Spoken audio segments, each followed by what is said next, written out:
Yeah, it was kind of minutia. From a kid, Yeah. but you only have so many lines that you get in the front. One thing. I can find something that. I mean, I thought. Conversation yesterday was pretty good. Okay. We'll call this meeting to order. Yes. Congratulations, led by Supervisor Diamond. I pledge allegiance to the flag of the United States of America and to the republic which stands one nation under God, indivisible, with liberty and justice for all. I'd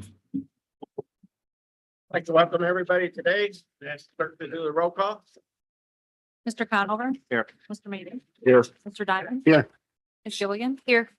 Turner? Here. Mr. Bruno? Here. Mr. Driscoll? Here. Mr. Patchit? Here. Mr. Drossy? Here. Mr. Bean? Here. Mr. Dickinson? Mr. Merlino? Here. Mr. Stroud? Here. Mr. Wild? Here. Mr. McGowan? Mr. Strainer? Here. Mr. Etu? Here. Mr. Thomas? Here. Ms. Runyon? Chairman Garrity? Here. Quorum is established. Okay, first item of business, a motion to approve the January 9th, 2024 board minutes subject to correction. Motion by Supervisor Diamond. We have a second by Supervisor Etu. Any discussion? All those in favor, signify by saying aye. Aye. Anybody opposed? Okay, we go on. Now open the floor up to any public comment before the meeting starts, the rest of the meeting starts. Anybody wish to address the board on any topic? Okay, seeing no public comment. We'll go into presentation of the Employee of the Quarter Award. This is a new award. Rather than doing it monthly, we're going to start doing it quarterly. And the first awardee will be Josh Ingley of Buildings and Grounds, and I'll ask say a few words about Josh.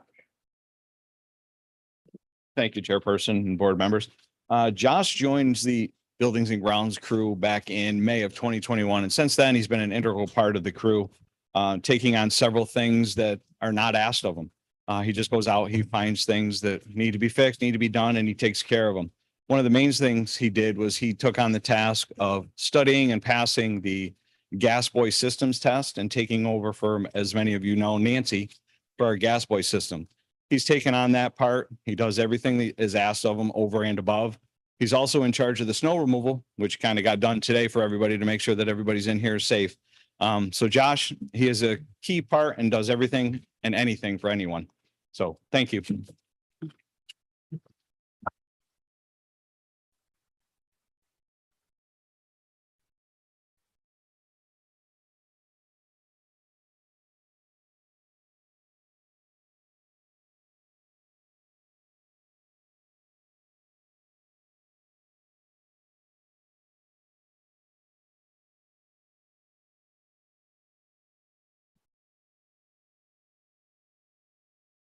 So I'd like to congratulate Josh. And here all week I've been thinking it's Jeff. That's my brother. Brother started out in the town of Warrenburg, now works for Parks and Rec. So Josh, would you like to say a few words? You don't have the floor. I just want to say I enjoy working here a lot and I'm learning everything new every day, something new every day. And thank you all for what you do. I'm not good at this.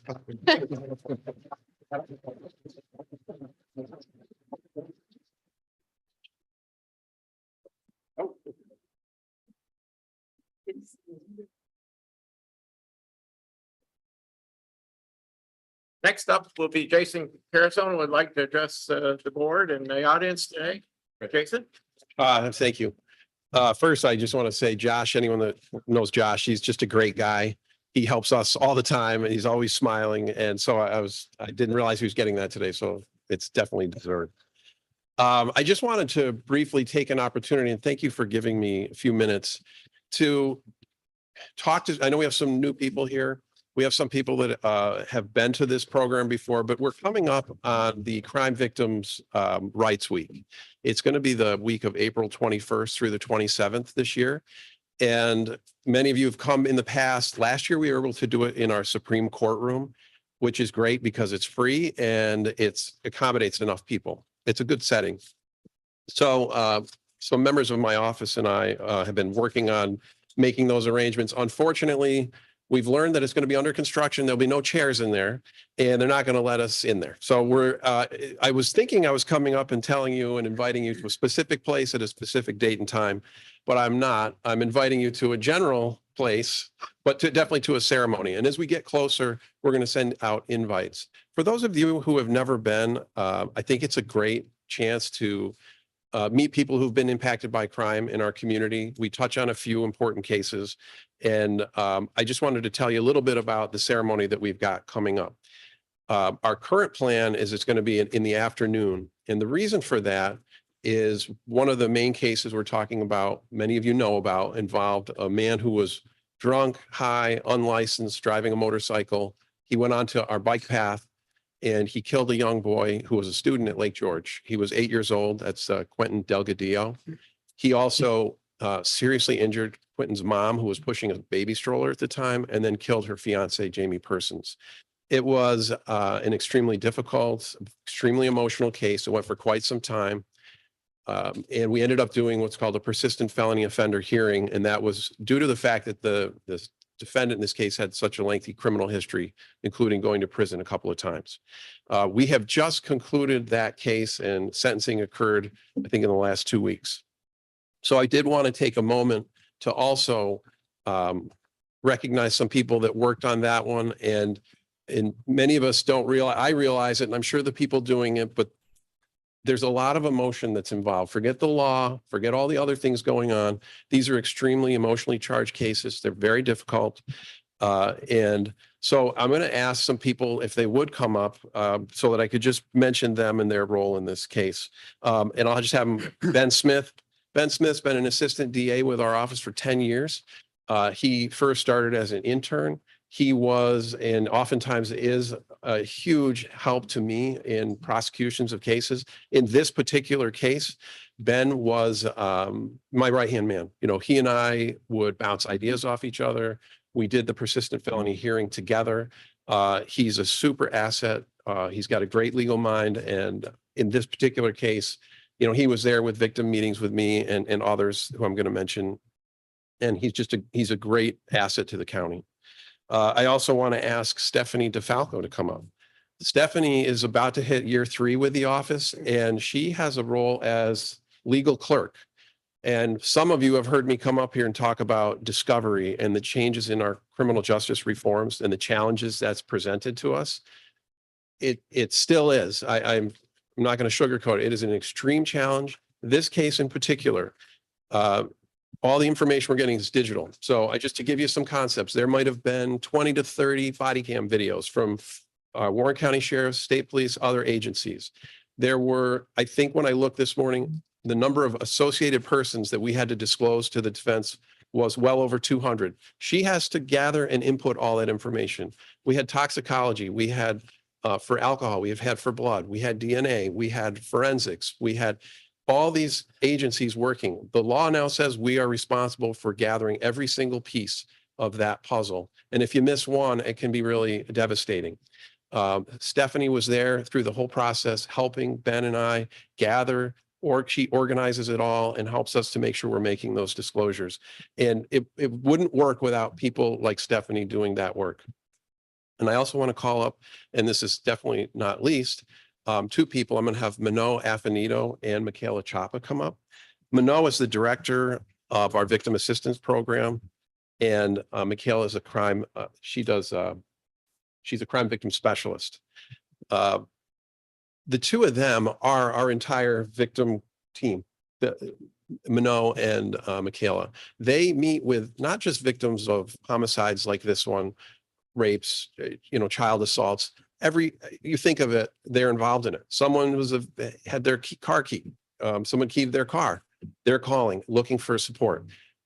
These 2 are amazing. What we're getting from 2 people, they run the whole show, and their supports for our office to make connections with victims, to help. I'm there and Ben were there for a lot of the meetings with Jasmine, who lost her son and her fiance, and with other family members. but I'm not there for every call that's taken, every contact that's made, every tear that's shed, and there's a lot of it. And this is just one case. So I just wanted to personally thank this group for all the work that they do, and particularly on this case. And I really want to encourage anyone who has an interest, when we nail down a location, I'd really invite you to come, and I hope you can join us for the ceremony. They're not too long. They can be actually quite moving, and you learn a lot. And I think it's a valuable way to show support for people who have suffered at the hands of criminals, frankly. So with that said, I want to thank these guys.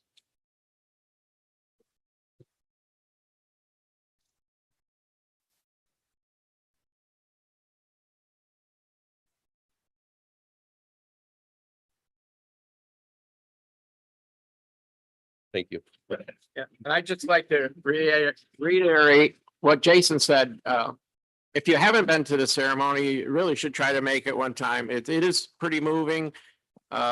Unfortunately, we have to have it, but there are a lot of crime victims out there, and without the advocates he has in his office, it would be a lot more difficult for them to carry on. So it's a great ceremony, and once we get the time and place, you let us know, and hopefully we'll have 100% attendance from the Board of Supervisors. But thank you all. Thank you all for coming up.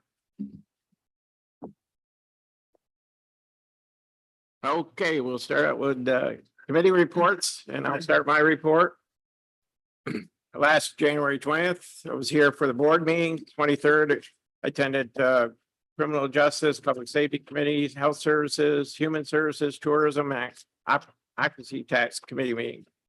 The 24th, I attended county facilities, public works, parks O&M, environmental concerns, real property tax services, economic growth and development, and legislative and rural committee meetings. Also on the 24th, I attended the State of the City address in the city of Glens Falls. On the 25th, I attended inter-county meeting in Old Forge in Herkimer County with Frank Thomas and Administrator Taplin. We had a great ride up there. On the 26th, we attended a meeting with Dan Bruno, Bob Landry, and Don Taplin. We talked about housing in Warren County. Mr. Landry was a housing authority for City of Glens Falls for many years. It was very enlightful, and they're willing to move forward and help all the communities when we get to that phrase of finding housing. On the 29th, I attended a meeting in Horkin Town Hall. And that was a attorney discussion put on by Supervisor Drossi. It was for open up to all the town boards around in the area. And they had an attorney panel talking to new and old town board members about what potential items you may face in your tenure as a town board member. It was very, very, very well thought up and very well put on and very well attended, I'd have to say. On the 30th, we started interviews for members of the Board of Ethics. The 31st, we had another round of interviews for the members of the Board of Ethics. On February 1st, went to attended Personnel Finance Committee meetings. And on February 7th, we finished the interviews of potential members for the Board of Ethics. And then on February 9th, John and I took a tour of the 911 Communications Center. We wanted to catch the dispatchers who were working the day of the bus accident, and fortunately they were there that day, and we had a good tour of the facility.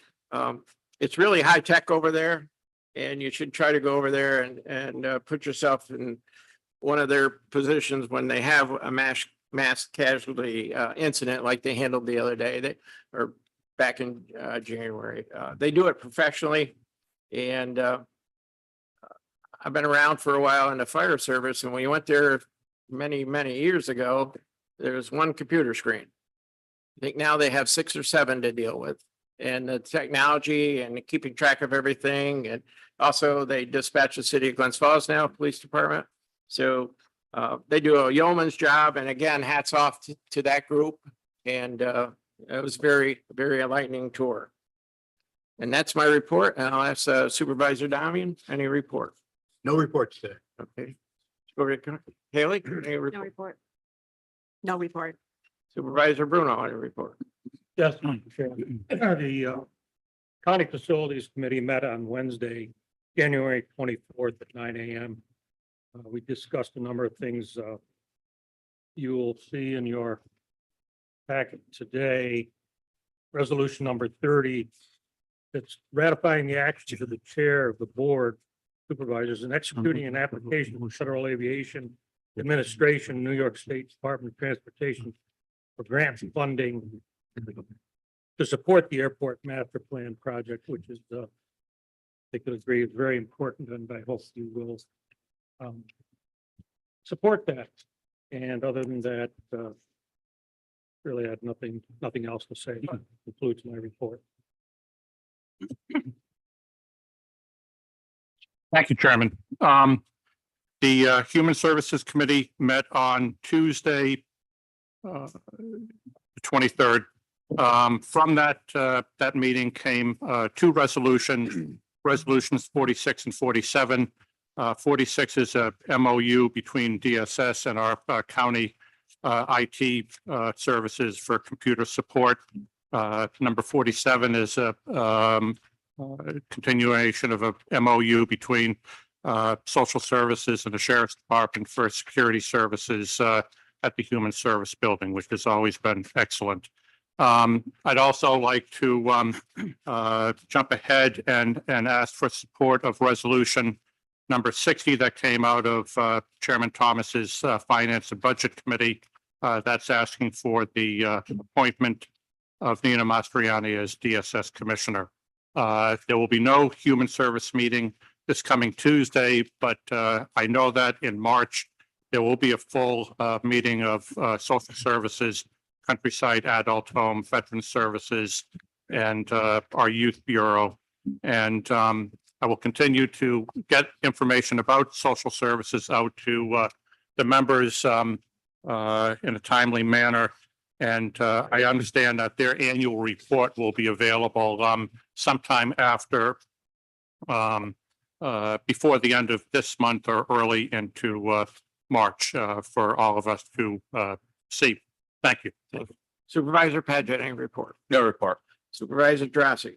Just the quick report, Criminal Justice, Public Safety and Emergency Services met on Tuesday, January 23rd. As a result, for your consideration today are resolutions 31 through 39. Two of them are for Emergency Services Office, two for the Public Defender, four for the Sheriff, and one for probation. Most of them have to do with service agreements. Our next meeting is this coming Tuesday at 9 a.m. Thank you. Supervisor Bean. No report. Supervisor Merlino. Thank you, Mr. Chairman. In your packet, you have 6 resolutions for tourism and OCTAX. One of them, though, resolution 53, I'd like, we're going to put a motion forward to withdraw that resolution and send it back to committee. What number was it? Bean? 53. You want to do that now? Somebody want to make a motion? Are you making a motion? I made the Bean? motion. Second by Supervisor Stroud.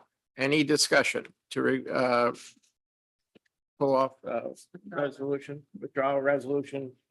52. Thank you. The Let's rest of vote. my report, Hold on, we got to vote. All those in favor signify by saying aye. Aye. Opposed? Carried. thank you. Okay, Just a note on number 52, resolution 52, there's 10, 12 people that have applied for OCTAX and were given permission to go ahead with their OCTAX. And I just wanted to point out that out of every one of them, we made it so we reduced some of them, and some of them we did not allow any more than they got last year. So that saved some OCTAX money, and that's the program we're trying to put forth for the rest of this year. The other thing is, you all got a new travel guide. It's on your desk. Everybody has one. There's plenty downstairs if you want to need something to take back to your offices, or we can get them to you. It's a little bit different this year, cover and a lot of information in there. I think it's a great product, and I'm happy to have it. And our next meeting for tourism and OCTAX is Tuesday, the 20th at 10 a.m. That's all I have, Mr. Chairman. Thank you. Supervisor Stroud. Yes, thank you. The Legislative Rules and Government Operations Committee met on February 1st, and we have two resolutions before you tonight. Resolution 48, which deals with the tenants' electronic poll book computers that you had already approved to buy. So this resolution is a resolve to authorize the chair of the board to execute an amendment agreement with Tenix Software Solutions to increase an annual licensing fee to $12,150. And resolution 49 is the proposed new oil policy. It is a policy that the Legislative Rules and Government Operations worked with for a couple of months. It is more in accord with current standards and state policies. So I would recommend that you consider passing it. It's a living document. So if there are changes, we can make those as we are convinced to do so as we move forward. And that's it for me. Thank you, Mr. Chair. Okay, Supervisor Wild. Thank you, Mr. Chairman. Personnel, higher education met on February 1st. There's a number of resolutions in front of us today, 57 through 66. Many of them are service agreements. Three are something I think we should talk about. Number 57, creating and deleting a number of positions. Some of them are related to budget kind of mistakes that we made during the budget process. And one additional change is the removal of the treasurer's position. The treasurer was going to create a position. She's behind me if we have any questions about that. But Mr. Chairman, at the appropriate time, I'd like to be able to make a modification to that and remove the treasurer's position on this resolution. that now or we do that? We'll do it during resolution. Okay, thank you. The next is resolution 60. Supervisor Driscoll mentioned about this. This is Christina Mastriani to be appointed the Commissioner of Social Services. One of the reasons we're moving forward with this, most importantly, is not only she's a respected leader in an organization, but we need a commissioner to execute a number of things that are required by the state. So that's why we're moving forward with that today. And then last one, number 66, is very important, I think, to me also, and I think to the board. This is requesting the state to increase its funding for SUNY. We have increased our funding from the county, both Washington County and Warren County.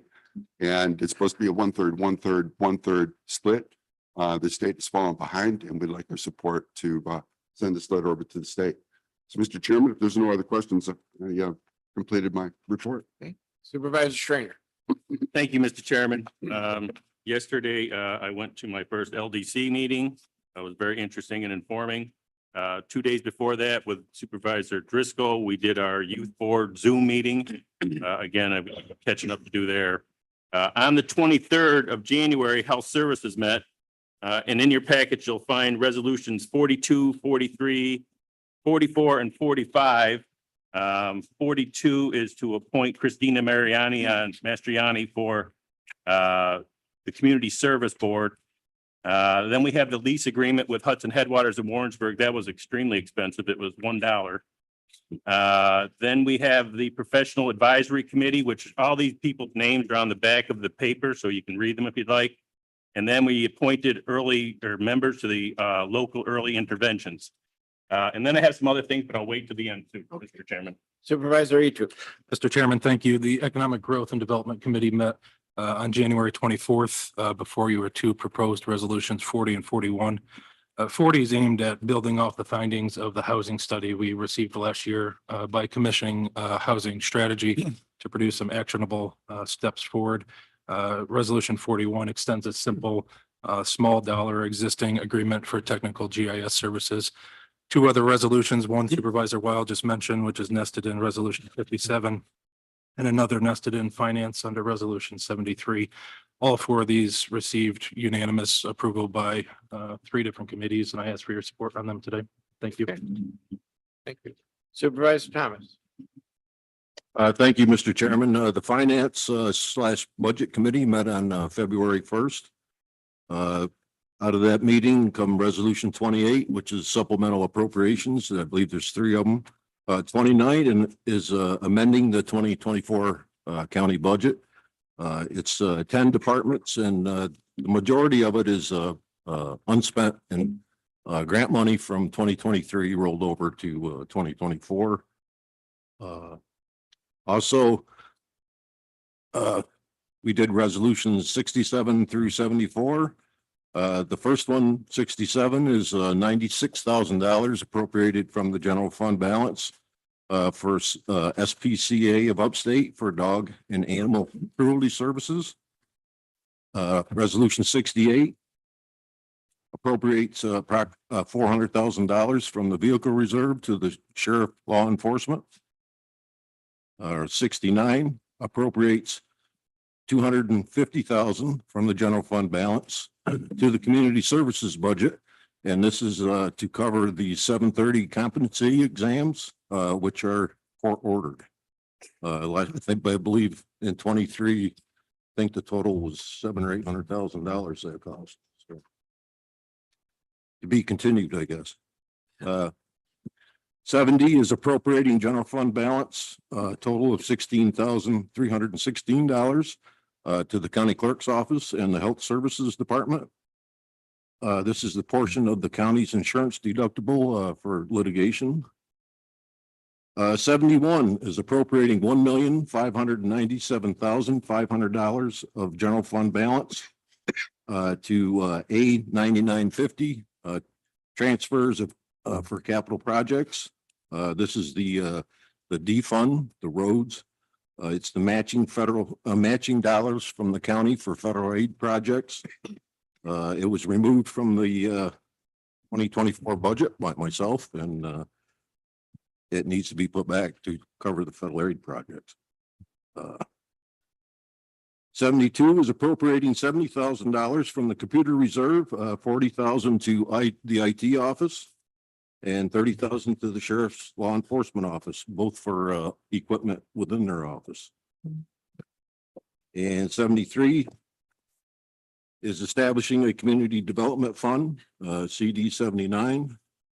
This is the Restore 2023 program and authorizes a transfer of $200,000 as needed.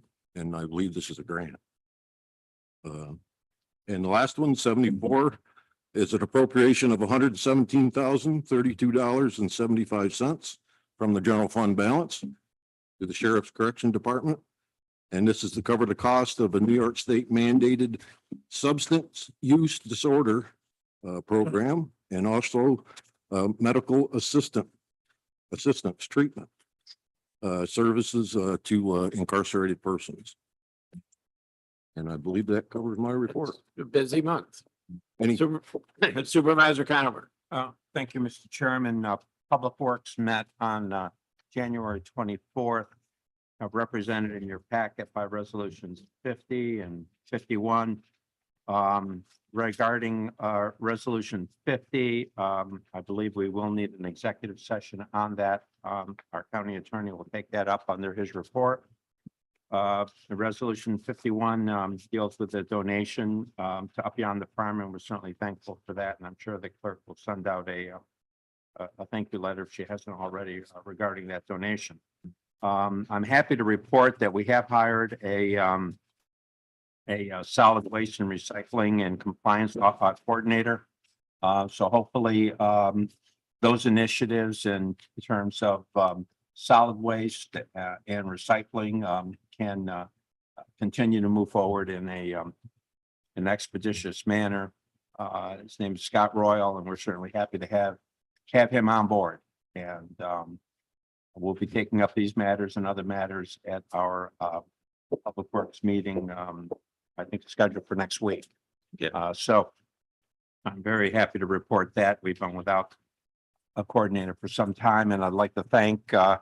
Hajos and his team for filling in during this vacancy with taking on these duties with their other duties. I don't know that we've missed much of a step here. So congrats and thank you to the Public Works staff for filling in the void. And Mr. Chairman, that concludes my report. Okay. Supervisor Mayday, any report? No report. Okay.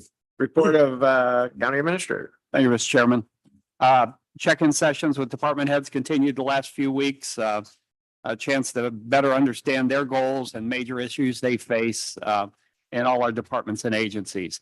January 30th, as the chairman mentioned, we began our interviews for candidates for the Warren County Ethics Board. They were completed on February 17th, and you have a floor resolution today nominating the members of the Ethics Board. We had 25 very strong candidates apply, and we'd like to thank those residents who volunteered to serve on a non-paying Ethics Board. And we're pleased to have one of the nominees for the floor resolution today, Ms. Loretta Labar, who's attended. She's an attorney in Warren County and formerly was the Deputy Adjutant General of the state of Delaware for many years. So the pleasure to have her volunteer. January 31st, department heads meeting. We discussed the chairman's goals from the state of the county address and also some of our goals internally in the county going forward. And we're fortunate to have such a committed and capable group of leaders and also employees in this county. And I hope we all recognize that. February 1st, attended the Warren County Interagency Committee meeting that meets monthly to discuss area issues concerning our youth. It's attended by area school district officials, nonprofits, and Warren County employees to discuss ways to help our area youth. And, you know, we've been very much involved in that recently. You know, it's been brought to our attention some of the challenges that we're facing in our schools with absenteeism, high rates. And we are pulling everyone together to try to determine what we can do as a county, working with nonprofits and area school districts to help with some of these issues. February 5th, met with the Washington County Administrator to discuss partnership opportunities with our workforce developments and also our weights and measures. They're having challenges there. And Jeff Woodall from our weights and measures is going to help them a little bit on a temporary basis without impacting anything that we do. And we'll have further discussions about workforce development. On February 6th, I met with Jesse Jackson of Look Media, and we discussed a documentary he's putting together. He spent hours interviewing parents, school officials, nonprofit leaders, and students in our area to talk about youth issues. And he's putting together a documentary, probably a 3-part documentary, about 20 minutes each. And he's been really moved by the discussions he's had. And this is something that we're all looking really forward to. I mentioned it at the District Health Advisory Committee for Queensbury Schools, and they're interested in previewing it, as is our interagency group, and hopefully for wider use in the county. And we expect that to be available probably within the month, I believe. February 6th, I attended the first training session for new members of the Warren, Washington IDA. And I attended the executive park meeting the following day. I look forward to working with all the folks on the IDA. February 9th, visited the Sheriff's Communications group, as Chairman mentioned. On February 14th, we visited corrections with Supervisors Mayday, Gilligan, Patchett, Bean, and Strainer. It was a good tour by Lieutenant Farmer and Lieutenant Clifford. And it was just a great opportunity to understand the challenges we face in the corrections area. And I'll tell you, until you've gone to the jail and you see some of this firsthand, you can't realize some of the things our folks go through in corrections. And it's a well-run jail. It's clean, it's efficient and effective. And I encourage everyone, we'll be glad to set up additional tours.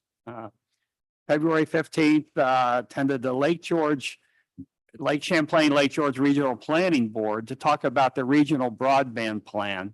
And in partnership with our GIS organization, they and their contractor Tectonic have put together a really great map of Warren County that shows all the coax and the fiber lines that are going to the county. They have every facility, every building or house shown on this map and highlighted in color by whether they have or have not internet service, broadband internet, who's providing that service, be it Frontier or Verizon or some of our other Hudson Valley Wireless, our other service providers.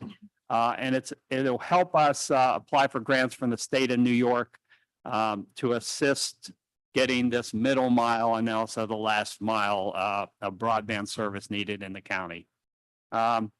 February 15th, had a safety meeting with Needham Risk Management, and I'm going to take this on a little bit with a safety initiative. We're going to try to do what we can to decrease the number of workplace accidents. We're not really that bad. We've done pretty well in Warren County with workplace accidents, but it's a good thing to push safety with our workforce because we don't. Not only does it prevent accidents and lost time on the work, but it protects and keeps our employees safe.